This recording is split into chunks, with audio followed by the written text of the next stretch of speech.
Hey, what's going on, guys? We got a special guest here today. I'm super excited about this. We have Jeff Hoffman. He's created billions of dollars with his companies, and it's just an incredible story, and I can't wait to share it with you guys on the Clockedin podcast today. Jeff, how are you doing today? Awesome. I'm so excited to be here. Yeah, it's incredible that this finally come to be. So where does your story start? Where did this all begin? Because I know you faced a lot of adversity, you've overcome. Where did it begin? So for me, it started by growing up in an environment where when around a lot of people that had no goals. And that bothered me from the time that I was a kid. Yeah. I've told this story before that I grew up in the Arizona desert, kind of in the middle of nowhere, with a single mom who had 3 jobs and 4 kids. We were poor. We didn't care because my mom didn't focus on that. But what I did care about was a lot of people that was around were okay with that. Yeah. Right? Like, I'm good. I said, what's your big dream? No, I'm good. Yeah. And that was bothering me, that people didn't want more out of life. And a moment that hit me as a kid was my neighbor. I was 10. Yeah. My neighbor got a poster in his room, and I went over to his house, and all my friends were there, and they were all excited about a poster. And I was like, what's the big deal with the poster? Was a photo of a Ferrari. It was a poster of a Ferrari. Yeah. And it's a poster of a Ferrari with a hot chick in a bikini sitting on it, but we were 10. We actually thought it was gross that this girl's bare butt was touching that beautiful car. We were like 10-year-olds, right? Like, ooh, get her off the car. Yeah. But I was trying to understand, why is everybody what's the buzz about this picture? So I went home and asked my mom. Yeah. And I was like, why is everybody so excited about this poster? My mom said, what is it? I said, it's a Ferrari. My mom said, oh, that explains it. She said, because it's an unattainable dream. I said, oh, Mom, I thought Ferrari was real. So that's not a real car? My mom says, it is a real car. And I said, then why is it unattainable? And she said, because neither you nor anybody you know, or probably anybody you ever meet, will ever have a car like that. And I was like, whoa, wait, why? And I remember thinking, asking her, why is that? And then she said, son, that's 0.01% of the population or whatever. It's a $750,000 car at the time, whatever. Yeah.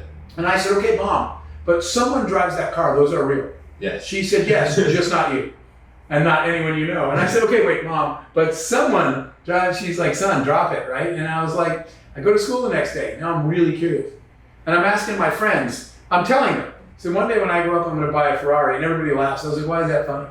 And they're like, dude, none of us are ever going to drive a Ferrari. Yes. And they said, have you ever even, you know what I thought when they said that? I was like, not with that attitude. You're not. You already ruled yourself out. Absolutely. And they said, have you ever even seen one? I said, I didn't even know they were real a day ago, right? Yeah. So obviously I've never seen one. And they're like, never going to happen. Yeah. So that's what started me thinking as a kid.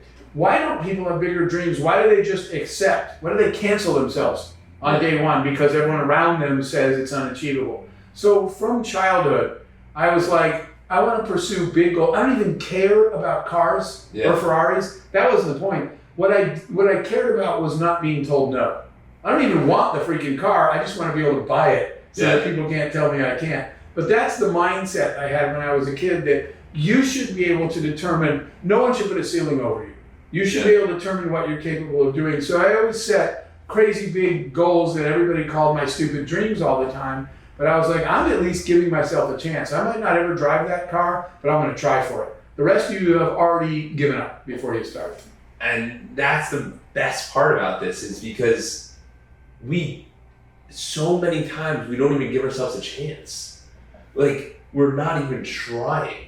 And I love the fact that you're like, I'm going to do this. And I don't care, because a majority of children nowadays are just told no so many times to go. And it's just like, what can they do? What can you accomplish? You can only accomplish what your parents believe is possible? I don't think that's right. You're right, because there's so much focus on the no. Yes. No, no, no, no. Instead of so much no, how about some yes? Point me to something. You said right. Point me to something I can do. And that's kind of not the world around us most of the time. And so I knew that even when I was young, I had this belief that there was something way worse than failing. Yeah. Like I went and bought that poster myself. I had the car, and I did the research, and I'm finding out what it costs, and I'm like, okay, there's something that's written on my wall in my office. I write all these things that kind of move me. One of the things I wrote down, because I've been saying it my whole life, is improbable, yes, impossible, no. And that's one of my mottos. It is highly improbable that I'm ever going to drive $1 million car, but it's not impossible. Yeah. And so the difference between improbable and possible is that improbable says your odds of failing are high. I get that. But the thing that's worse than failing is trying to live with never trying. Yes. So when I started the film company, right, when I decided to make a movie, I knew that the odds were extremely low. That you're a random person starting a movie company, your movie's never going to be in the theater near me on Friday night, at the mall. I get that. But the thing that's worse than trying and failing is for the rest of your life, every time you go to a movie, you're going to wonder if it could have been you. So when you try and you fail, you're over it. It's out of your city. You say, well, it was not meant to be. Yeah. If you never try, you'll spend your whole life saying, I wonder if I could have ever driven that car. I wonder if I could have ever made a movie.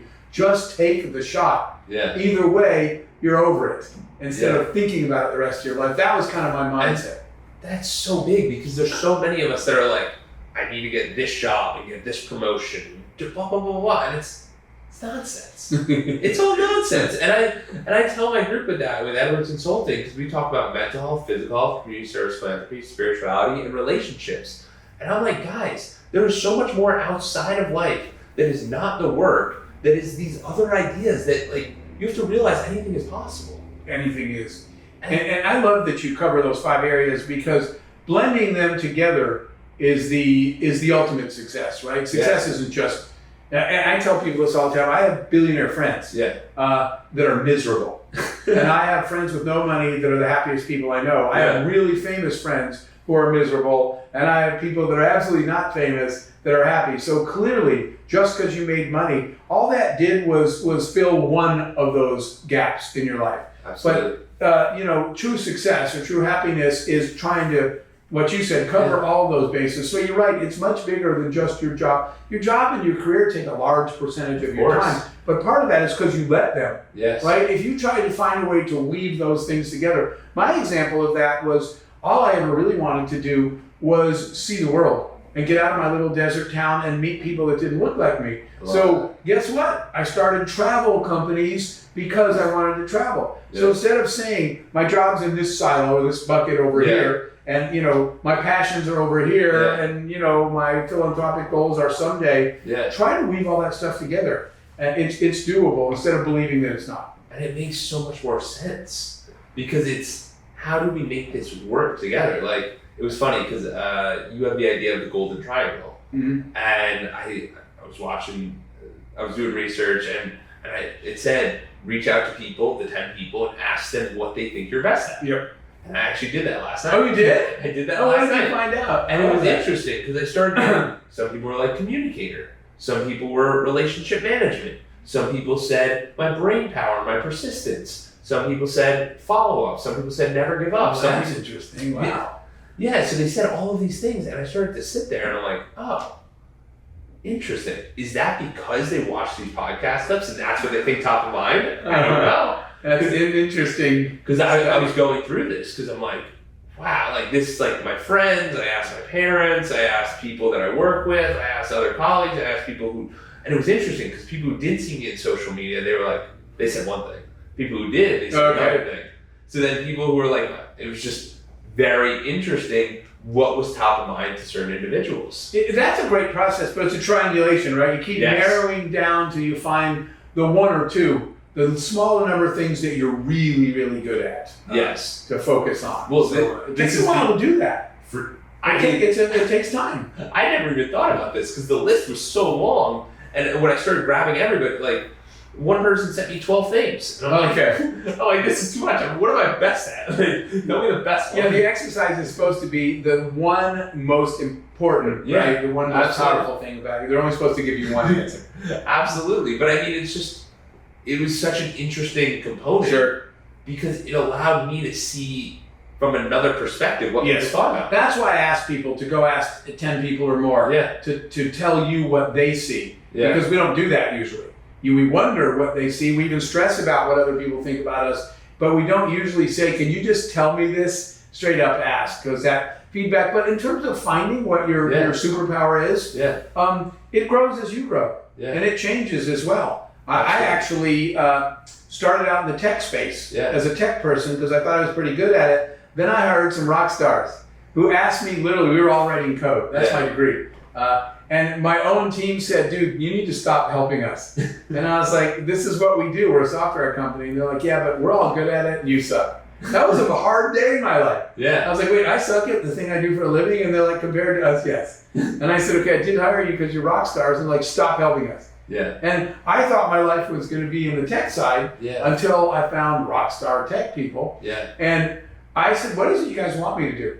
Right? And they said, the product's almost done. This is the kiosks that we put in the check-in kiosks in the airports. And they're like, the product's almost done and no one here knows marketing. Figure that out. So it turned out that my strength was in organizing and presenting ideas, you could call that marketing, and taking complex concepts and presenting them in a really simple way that people can understand. Yeah. But then that evolved. Later, the reason I got into kind of the speaking side, because later I discovered that actually the people management part, right? I did the marketing, but I was really good at, so your skills change as you change and grow and your interests change. But at any point, focus on the thing you're really, really good at, because that's what's gonna take you where you want to go. And that's so important, because I was actually talking with a group about this literally on Monday, how it's not about the job you have, but it's the skill that you have.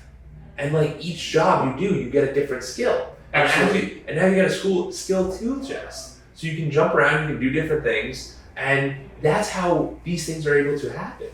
So for you, how did you get such a large scale vision of the world and like really see it as like, hey, I can help in different areas? You know, a big part of it, sometimes people see stuff of my life and they say, man, you're so lucky. And I always tell people, I'm not lucky, I'm engaged. Yes. And what I mean by that is that nothing great ever happens to you because you're sitting at home on the couch, right? Yes. Great things, it was a lot of times, I'll give you a perfect example. People say to me, you tell me to pursue my passion, but I don't know what it is, how do I find it?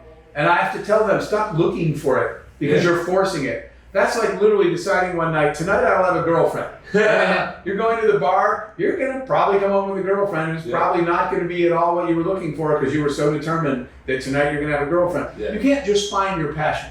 So it finds you, but it doesn't find you sitting at home on the couch. So let me explain that.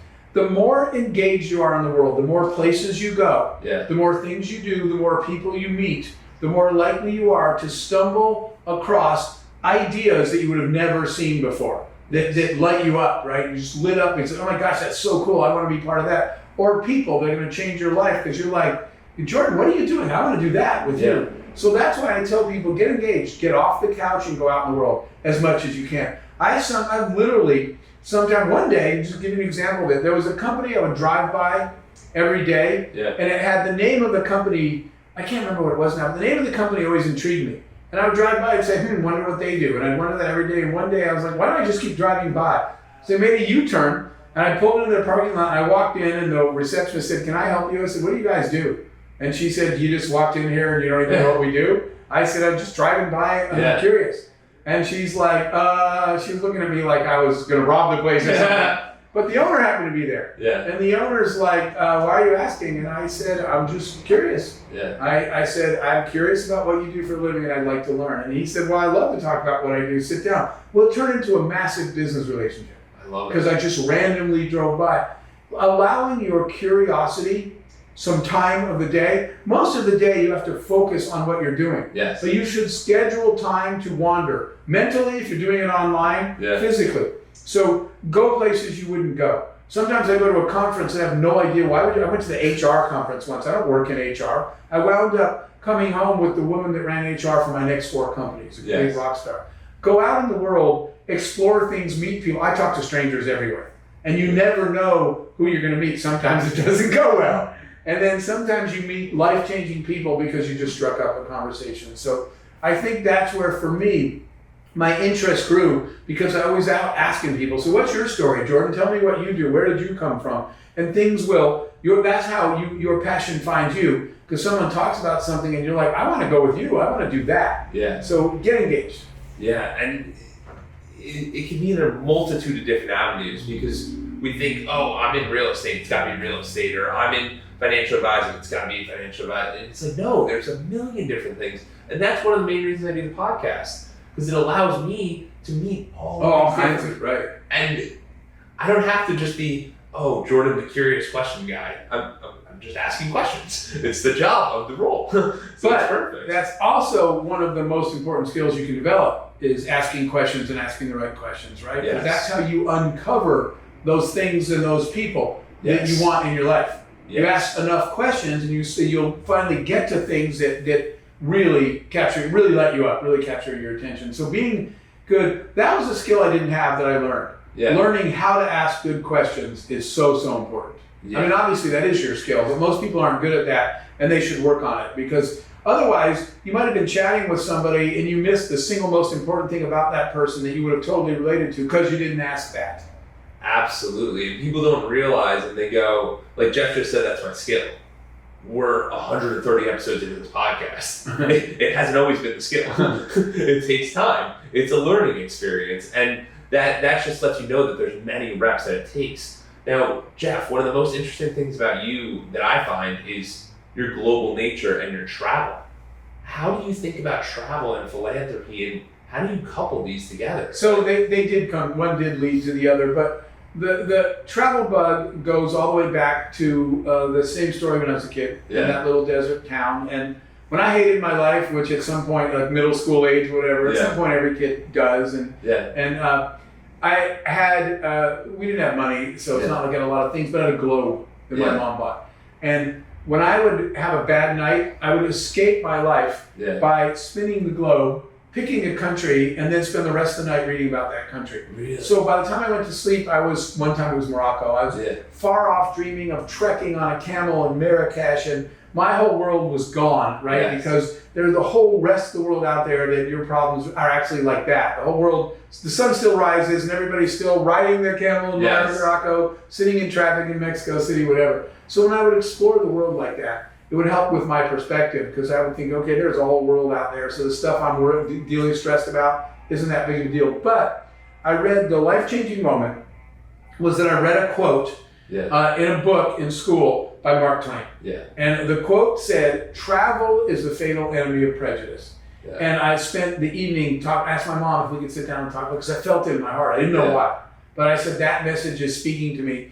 And what I realized from that is that for me to become the man I want to be someday, I would need to, well, here's what I realized. Let me rephrase it. Hate comes from ignorance, right? Ignorance comes from lack of understanding, and lack of understanding comes from never spending time with people who don't look like you. Yes. And so when I would see racism or hate in the world, even today, I heard somebody not long ago say something negative about Muslims, and I said, "Did you have Muslim friends that you're in an argument with?" And he goes, "I don't actually know any Muslims." And I said, "And you just made a comment? That's so insane." But that's the real world. So what Mark Twain was telling me to do was, the way I could become a good person was if I went around the world and spent time with people that didn't look like me. So I made a goal that I told somebody, and the people I told, I just got laughed at, so I stopped telling people. My goal as a kid was I could become a good human being if by the end of my life I have visited 50 cultures in 50 countries. Yeah. And it was even a little crazier. Some people I told, before I die, I'm going to visit 50 countries so I can become a well-rounded person. Yeah. But my real goal, Jordan, was I was going to break bread. Yeah. I was going to have dinner in 50 families' homes. Have dinner with their family in their home so I could really get to know them in 50 cultures in 50 countries. That I didn't tell people because I knew they would have laughed at that. And that's what drove travel. I was like, when I told my friends that I'm going to see 50 countries someday, they're like, "No, you're going to work in a cubicle as an engineer the rest of your life," right? And they're like, some people said, "You're broke and your mom's broke, or you're not going anywhere." Yeah. And so that's how I wound up getting in. That's what less surprising that I was part of Priceline.com, Football.com. The travel companies I created was because, why don't you create, my friends would say, there's no job that's going to pay you to fly around the world. And I was like, you're right, so I'll just make one, right? So my first startup ever was I created those kiosks that you use now when you go to an airport and you check in a kiosk. That was my first invention. Guess what my job was? My job was to fly to a different country every week to sell kiosks and install them. So I created my reality. I want to go see the world. No one is going to pay me to do that. No one's going to hire me to do that. I'll just figure out a way to do it. That's the beauty of being an entrepreneur. Create the reality that you want. So I started a travel company. I was selling these kiosks all over the world, and my goal was 50 countries before I die, and I'm at 102 countries that I've been able to go have dinner with some family. That's the fun part, talking some family into letting you come to their house and spend the day with them, but it's so cool. Well, I was going to say, because you got me sitting here and I'm pondering this, and whenever people talk about stuff, you always think about it in your perspective. And I was like, wow, 50 countries. I'm like, I've done 25 countries. Because I think travel is super important. It expands the mind, you get thinking about different ways. But then when I started thinking about the dinners, you're like, okay, let's really think about this. I was in Israel on birthright. They forced us to have dinner on Shabbat. Of course, right? Okay. So that's a good one. US, obviously. And then when I was in Peru, I was on the Inca Trail, and did you do the whole 4-day? Yes. Okay. I was just there, but I didn't. It's a lot. It's a lot. I was watching the people while I was driving by them. I was like, I don't think I can do that. It was a lot, but I mean, this was 2 years ago. Okay. It's our buddy, like one of my roommates. He was like, Jordan, we got to do the Inca Trail, and I'm on this like working out kick because I literally did the Inca Trail in August. And then in November, I ran the New York City Marathon with me and my brother. We raised a bunch of money. Because I realized that if you stack these experiences, so it's not like me walking the Inca Trail by myself. It's me walking with my 4 friends. So now I grow a connection with them. And then I really got to know the tour guide, Penny. He was awesome. So we did a podcast in a tent. So you are breaking bread with people in where they live. But what I was going to say is out of 25 countries, I have maybe 5 where we were breaking bread. So it changes the experience because you're with a family in their home. You're not in a tourist version. Yes. There's no politicians. A lot of the countries I go to, I wind up having meetings with presidents and prime ministers and even kings and queens sometimes. Yeah. And while that's interesting, or if they take me to the tourist spots, what I want is to see how do people really live? What do they really like? What do they believe in? You know, the lesson is repeated over and over again across 100 countries. Our nonprofit, Global Entrepreneurship Network that I'm chairman of, we do business in 200 countries. So I have relationships in 200 countries. We're all the same. Yeah. Everybody's just trying to do the best they can, raise their family, take care of their people, do the right thing. Governments, politics, sometimes that's what messes it all up. But the truth is, we're all the same. Yeah. Everybody's just trying to do their best and take care of their people. And that's why I wanted to go break bread in their home and hang with their family and play with their kids, because my fundamental theory was we're all the same. And I was able to find that out by not assuming it, by actually living it. And the best part about that is that you can sit there, and if there is an actual issue going on in the world, you can be like, well, I've actually been to that country. I know that perspective, and I can see how that handles. That actually does happen. I'll tell you a quick one, and then I'll get to where that led to philanthropy. Because I was going to Pakistan, and because people have heard me on a stage, there was already a family that said, we'd like to invite you to spend the day at our home in Pakistan. I love that. And friends of mine who read the media version of Pakistan were like, we don't want you to go, it's super dangerous there, there's all terrorists, whatever. They were saying all this stuff. So it was funny, because that night they're all texting me, well, how is it? Well, because they were worried about me going, well, how is it? And I said, I don't really know. Everybody's just sitting around the table nervously with one hand on their gun. And my friends are like, really? I said, no, I'm on the floor playing with their kids. We're all laughing. We're having a great time. We'll be friends for life. I was like, people get the media and the political version of places. If you think about that now, the average Russian citizen does not, in fact, support what their own president is doing. Absolutely. Right? They didn't want to go attack. They have friends and family in Ukraine. Yeah. So the view that we get of the world is not the real one. But you asked me about the philanthropy piece. Yeah. And it led to it because I'm very blessed, right? I was blessed enough to get to do that. And when I was having all these experiences, when we started the music company, the company was successful. We did tours, but we later won a Grammy.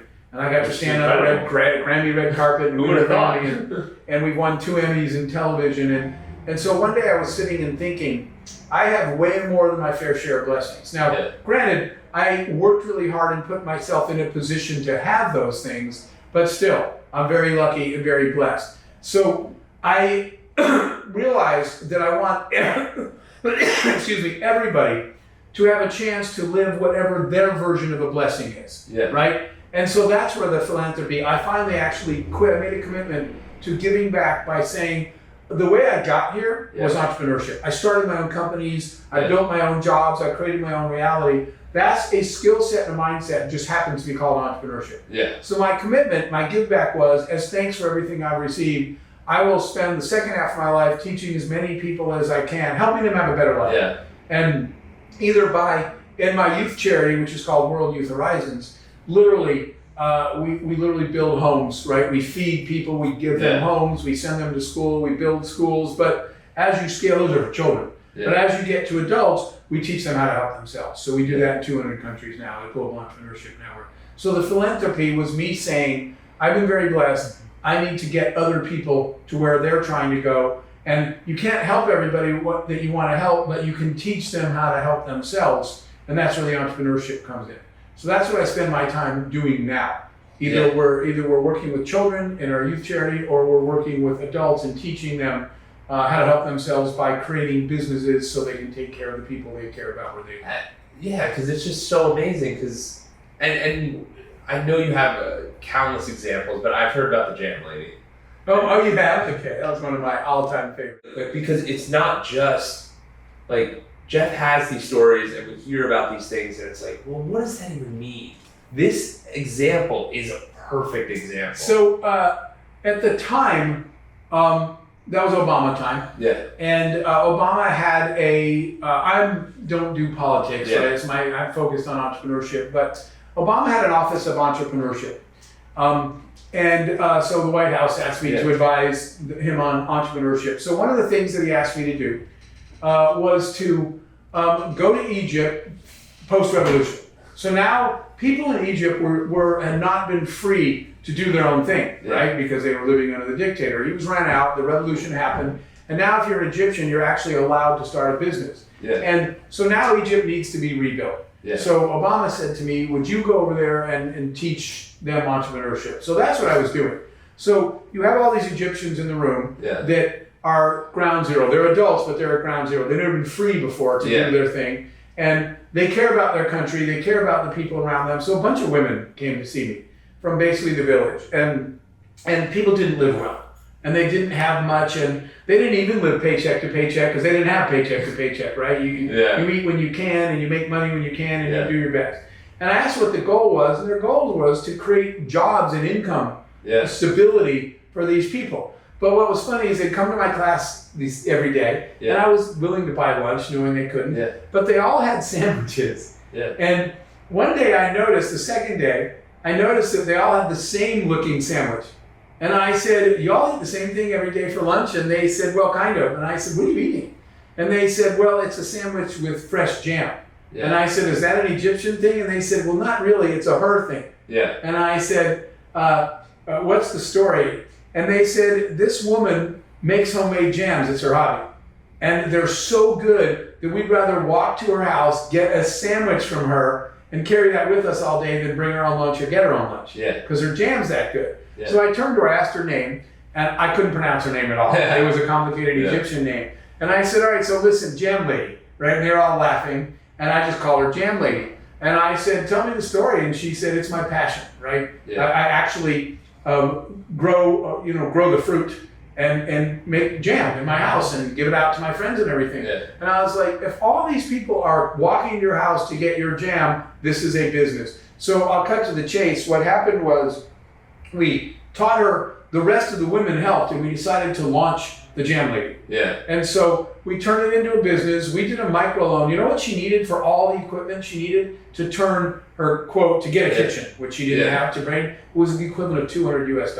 Oh. So we did a microloan. I gave her the $200. She created a kitchen, and she started bringing those. She couldn't pay them at first. All these other women. Yeah. We created a website called the Jam Lady. We did promotion around Cairo and said, order online and we'll deliver. Eventually that evolved to getting a motorbike so one of the women could drive around and deliver. It's a business now. Yeah. The Jam Lady is a company in Cairo, Egypt, that you can order jam from. You can go to her facility. She now has 2 full production kitchens in actual industrial type buildings. Oh, wow. But she generated revenue selling the jam. So that's what we did with the master class. But the point of it is, by the next time I came back there, she had her first facility. Yeah. She was working on financing for the second. There were willing people to back her because they could see how good her sales were. She was making money and she was hiring. All those women had jobs now, plus another probably 30 women. That's why I tell people I would like to rename entrepreneurship to self-determination.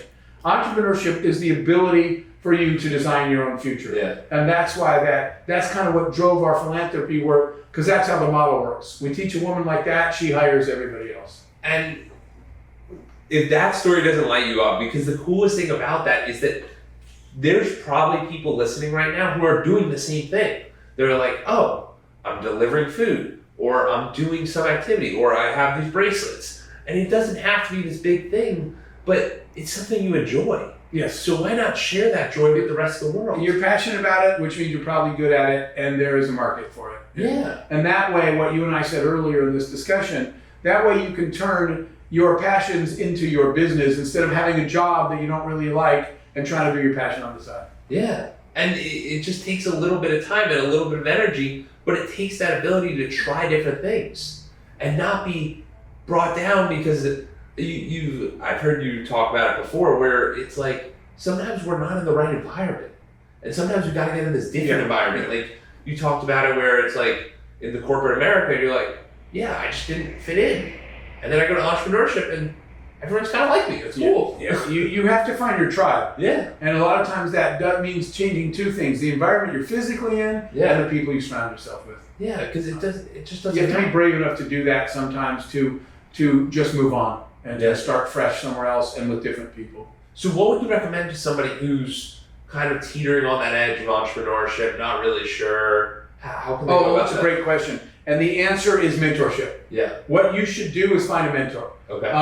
And in your community, it does not necessarily mean physically in your community anymore. Yeah. It's nice if it's there because you can have coffee or whatever. But in this day and age, you can do that. I do a lot of online mentoring all over the world. But let me just explain what I learned about mentorship. Yeah. When I was first looking for mentors, I was under the belief that I'm doing something in the airline industry, so I need somebody that works at the airport or whatever. Yeah. The definition of a mentor needs to be somebody you want to be like when you grow up. And I don't care how old you are. Yeah. You're still always growing up. Love somebody that. you want to be like. Yeah. When you pick somebody and you look at their life the way you do in your consulting business, 360, all those areas, because you talk about everything from physical to financial to faith, etc. When you look at someone and you say, I want to be like her, I want to be like him one day, that's the person you should get mentorship, not somebody just because they've been in the industry that you've been in. Yeah. But the answer to your question is find a mentor. Because one of the things the mentor will help you decide is if it's even for you. Yeah. You said someone's teetering on the edge of entrepreneurship. That might be the life-changing best decision you ever made, or it might be something that you're not a good fit for. Yeah. Find a mentor.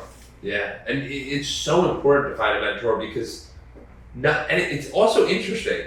There's a component that I learned about recently that's not every mentor might excel in all the areas. They might excel in just business. Like Jeff, fantastic business mentor, fantastic entrepreneurship mentor, and people excel in different areas. But like, I use this example because it makes sense to a lot of people. Like, I have my rabbi as my spiritual mentor. I don't go to my rabbi for business. And it's just a simple, easy one, but it makes sense because not everyone excels in every single area.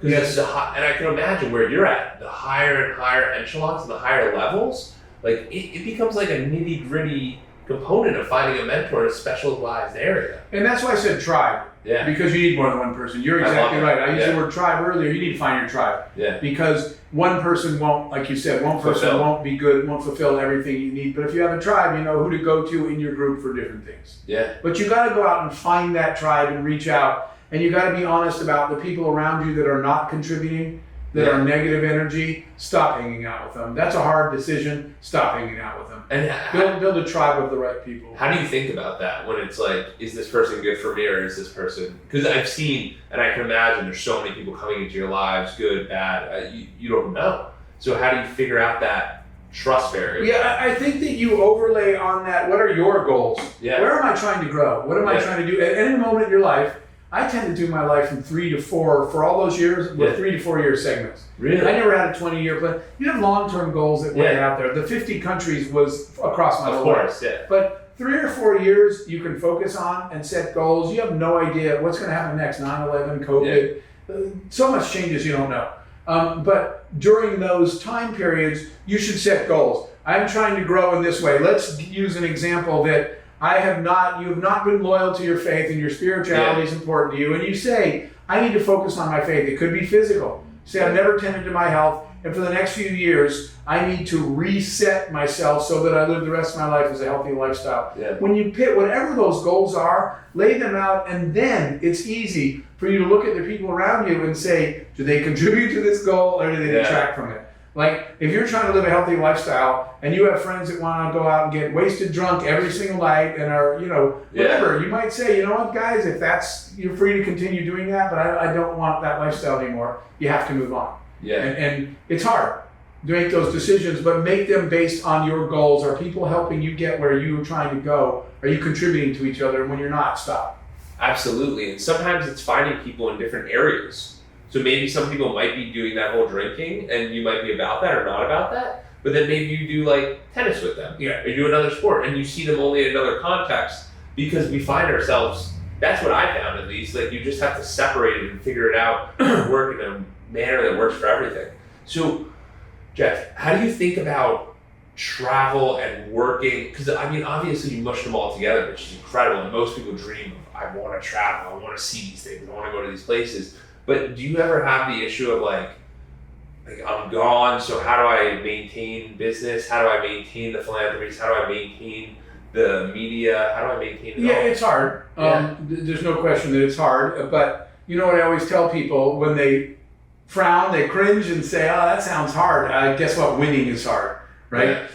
If you're a football player, making it through a high school and then making it to college and then playing in college and making the NFL, then playing in the NFL and getting in the playoffs and winning the playoffs and winning a Super Bowl. Guess what? That whole path is super hard. Winning is just hard.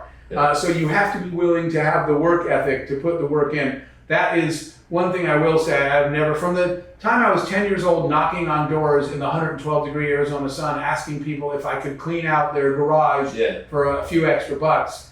Hard work has never been a problem for me. Being willing to do the hard work that everybody, one of the things written on the wall I told you about was everybody wants to be successful just till they find out what it takes. They want your success, but they're not about to go out there. It's 112 degrees, Jeff. We can clean a garage in the winter. That's not how it works. You do what you have to take. So that work ethic, but there is other part to your question, which is team, which is surrounding yourself with the best people you can find. I always tell people that you got to be surrounded by rock stars. Surround yourself with, and I'm talking about as a company too. When I build a company, whether it's a nonprofit or a for-profit company, my focus was to have less people and more rock stars. Really? I'd rather, if I only have X dollars to spend, instead of hiring 10 average people, I'd rather spend it all on 3 expensive rock stars. So the reason we're able to get stuff done is because we have amazing teams. At Global Entrepreneurship Network, right? At that nonprofit, we have an incredible team. At Unreasonable, the other nonprofit, we have an incredible team. So you just have to spend time building, nurturing, and taking care of rock star people, and that's how you get a lot done. I love that. And for you, you have one of the most, I use the word perspective, but it's more like holistic perspective because you've seen so many things, you've experienced so much. What is it that you think people need to know about the world that we're not knowing? Like right now, what do you think people are struggling with? I think it's that part we were talking about before. It's that understanding at the core we're actually all want the same thing. And people don't do that. People start, we made a recent trip to both Israel and Palestine. And there's people on my social media that will say, why were you mentoring Arabs? Or there are people who say, why were you mentoring Israelis? Just amazing to me. And in fact, if you were to come with me on the trip and listen to the core human conversations of people trying to raise their families on both sides of the West Bank or whatever, everybody's the same. No one wants what's going on there. They want just to safely and peacefully raise their family and do the best they can. So I think that's the message. The most important message I like to leave is that we actually are all the same. And if you would just drop all the fronting, right, and all the flexing, and actually listen to each other, you can find that out. But people don't. They let the social media, the media, the politics, all that influence them, and they make all these judgments before you've ever spoken a word. Absolutely. That's what the travel does. It opens the perspective, and I think it's so important to travel.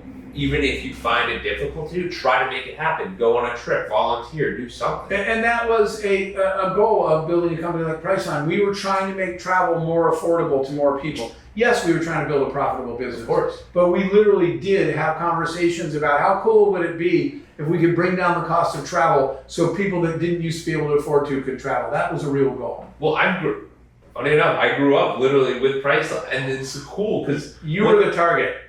Once you start getting the trip lined up, they literally send you a whole schedule, and you're like, oh, that's cool. Yeah, you were the target when we were launching. So. And it's just incredible because you start talking about, you're like, dude, I had to call them, and I didn't know the times, and I'm like, what do you mean you didn't know the time? I'm sitting there on the internet looking at Google Flights, looking at Priceline, looking at all the different sites. You're like, it's incredible what it's come to be, and like. As one traveler to another, I thank you for that. Sure, you are most welcome. I appreciate that. And yeah, I mean, Jeff, this has been amazing. Where can people find you? I have a website, jeffhoffman.com. My email is on there, but it's just jeff@jeffhoffman.com. Yeah. Our youth charity is called worldyouthhorizons.com. And our entrepreneurship nonprofit is called Global Entrepreneurship Network, but it's GEN global.org. So those are all the places. My Instagram is Speaker Jeff Hoffman. Yeah, I'll put that all in the show notes. Right. Jeff, thank you so much. Thanks, It's Jordan. been awesome. Enjoyed it very, very much. Awesome. Thank you.